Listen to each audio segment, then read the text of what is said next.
How many of us have reported, been told, seen that they are continuing to lay cables while we are quarantined? Just want you to listen to this bit, and then I'm going to talk a little bit, and then we're going into this video. Thanks for watching. Government to seize and control the communications media. Executive Order 10995 allows the government to seize and control the communications media. Executive Order 10995 allows the government to seize and control the communications media. Executive Order 10995 allows the government to seize and control the communications media. Everybody, going to put this at the beginning of the next video. The next video is not mine. It's come from Facebook. I'll show you in a moment. Back to this case. Maybe with the views that I'm getting right now, people would never realise that posts might have actually viewed this many people. And this one here is most strange because I've seen this one at 131,000 about 6 months ago. So even though it's got this figure, they're always taking the figures off. But anyway, talked about this case before, told everybody about this case and everything that was wrong with it, and the millions and millions of people that watched it. Personally, I do not understand when I've shown you in videos that NASA, this is NASA, are into cognitive engineering labs. Come on everybody, look up cognitive engineering. Deary, deary me. And in a moment, I'm going to play you a little bit of this video before the video that I've picked to play. Yep, hang on. When I saw this months ago, you could have knocked me down with a feather. They're going to him, turn around so we can take a picture of you. And then you see an astronaut pressing the side of the ISS space station in, and actually it looks like a piece of paper, cardboard, material, whatever it is. That is what is supporting this thing going 18,000 miles an hour. What a joke. And then on to my piece de resistance, where these people are concerned. We have 2 astronauts outside. This is supposed to be a live feed. Boeing and whatever it is, it's about 2013. Has anybody noticed anything? Well, one of them is moving and one of them isn't. It's just absolutely incredible. Look, one of them is moving. So, before they go into this bit, the other one is moving. But when they actually pan round from this, go back to this view, the one on the left is moving and the one on the right isn't. So, as it's supposed to be live and one of them isn't moving, then they can't be together, it's not live. So, there you go. And they've got you believing this. There he is, working away. Pan around. Come back. He's frozen, look. Nothing's moving. It's moving here when he's moving. Pan around.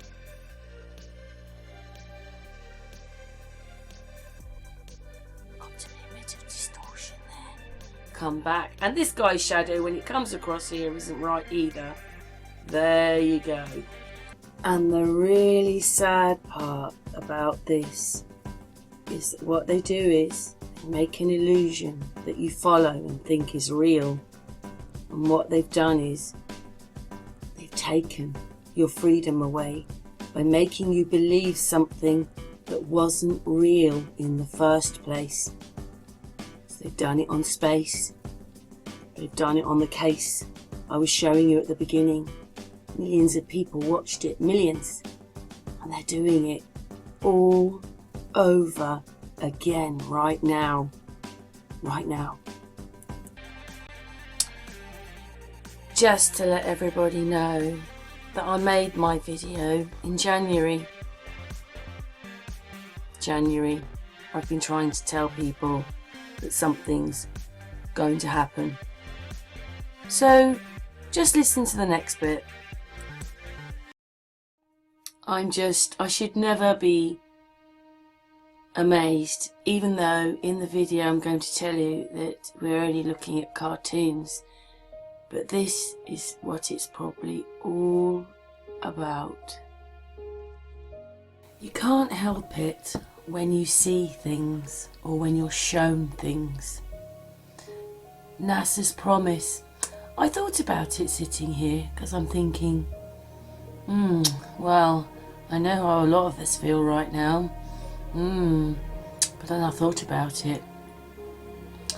They may not be lying, because it depends what promise they're keeping and who they're keeping the promises for. Anyway, let's begin. We're going to connect the dots for anybody who has ears to hear. Some people are going to want to dispute this, but we're not going to argue with anyone. This is what's going on. There is no Q, there is no anonymous that has any information about this government or anything else that's going on. They have been leading you down a path of lies, all to hide the truth. And here's what's really going on. FEMA has more power than the President of the United States or the Congress. It has the power to suspend laws, move entire populations, arrest and detain citizens without a warrant, and hold them without trial. It can seize property, food supplies, transportation systems, and can suspend the Constitution. When a state of emergency is declared, Executive Order 11921 allows the Federal Emergency Preparedness Agency to develop plans to establish control over the mechanisms of production and distribution of energy sources, wages, salaries, credit, and the flow of money in the U.S. financial institution in any undefined national emergency. It also provides that when a state of emergency is declared by the President, Congress cannot review this action for 6 months. Now, with the understanding that after Trump signed the National Emergency Declaration, FEMA took over. Now, this is March 13, 2020. Listen to what he's going to say now. This is right after he signed the National Emergency into effect. It is only the beginning of what we're really doing, and now we're in a different phase. This is only the beginning of what we're really doing, because what they're really doing is putting everything in place to start the New World Order. Now we're in a different phase. The different phase that he's speaking of is that he is no longer president, and he has given full power over to FEMA when he signed the National Emergency Declaration. We had some very old and obsolete rules. Those old and obsolete rules are also known as the Constitution of the United States. That we had to live with. It worked under certain circumstances, but not under mass circumstances. Under mass circumstances is being under FEMA rule. They were there for a long time. They were in place for a long time, and we're breaking them down now. They're definitely breaking them down because the Constitution is suspended. And they're very usable for certain instances, but not for this. Because they can't go forward with their plan with the Constitution, our constitutional rights, still intact. To unleash the full power of the federal government in this effort today, I am officially declaring a national emergency. So he is officially telling us in a coded message that we are now under the rule of FEMA, no longer having a president. Fast forward to March 19, 2020, in the FEMA National Response Coordination Center. Mr. President, Vice President, thank you for being here. Really appreciate your visit to FEMA. I think your visit really, as you indicated last week, by signing the national emergency, has really empowered FEMA. And he just made the declaration that FEMA is empowered, has really empowered FEMA. Fast forward to April 10th, 2020. In plain words, it's been my great honor to have been their president. Past tense. The American people have been so disciplined. It's been my honor to be their president. I've said it before, I'll say it again, I'll say it always. It's been my great honor to have been their president, and it's been my great honor to have been their president, and have been their president, have been their president. I have a big decision coming up, and I only hope to God that it's the right decision, but it'll be based on the input from a lot of very talented people, very smart people, and people that love our country. Thank you all very much. Thank you. Thank you. He actually will not be making any more decisions. This group of people that he says will be helping him make decisions are the ones that are making decisions now, because it is FEMA that is making the decisions. And as you can hear in this live briefing, Trump obviously does not know what's going on, because he said, you should have let us know, when Mike Pompeo said, we're in a live exercise. Pompeo says this is a live exercise. And what you'll hear in the background is Donald Trump say, you should have let us know. This is not about retribution. This matters going forward. We're in a live exercise here to get this right. We need to make sure that we're in a live exercise here to get this right. We're in a live exercise here to get this right. We're in a live exercise here to get this right. This is not about retribution. This matters going forward. We're in a live exercise here to get this right. We need to make sure that we're in a live exercise here to get this right. We're in a live exercise here to get this right. We're in a live exercise here to get this right. Does he sound like a man that's in control of anything anymore?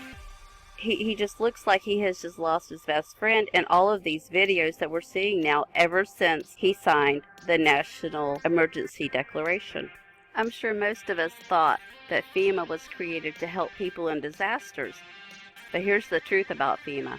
FEMA was created in a series of executive orders. A presidential executive order, whether constitutional or not, becomes law simply by its publication in the Federal Registry. Congress is bypassed. Executive Order 12148 created the Federal Emergency Management Agency, that is to interface with the Department of Defense for civil defense, planning, and funding. An emergency czar was appointed. Executive Order 12656 appointed the National Security Council as the principal body that should consider emergency powers. This allows the government to increase domestic intelligence and surveillance of U.S. citizens, and would restrict the freedom of movement within the United States and grant the government the right to isolate large groups of civilians. That's where we're at right now, people. We are all being told what to do, where we can and can't go. The National Guard could be federalized to seal all borders and take control of U.S. airspace and all ports of entry. Executive Order 10990 allows the government to take over all modes of transportation and control of highways and seaports. Executive Order 10995 allows the government to seize and control the communications media. Executive Order 10997 allows the government to take over all electrical power, gas, petroleum, fuels, and minerals. Executive Order 10998 allows the government to take over all food, resources, and farms. Executive Order 11000 allows the government to mobilize civilians into work brigades under government supervision. Executive Order 11001 allows the government to take over all health, education, and welfare functions. Executive Order 11002 designates the Postmaster General to operate a national registration of all persons. That's where your census comes in. Executive Order 11003 allows the government to take over all airports and aircraft, including commercial aircraft. Executive Order 11004 allows the Housing and Finance Authority to relocate communities, build new housing with public funds, designate areas to be abandoned, and establish new locations for populations. Executive Order 11005 allows the government to take over railroads, inland waterways, and public storage facilities. Executive Order 11051 specifies the responsibility of the Office of Emergency Planning and gives authorization to put all executive orders into effect in times of increased international tensions and economic or financial crisis.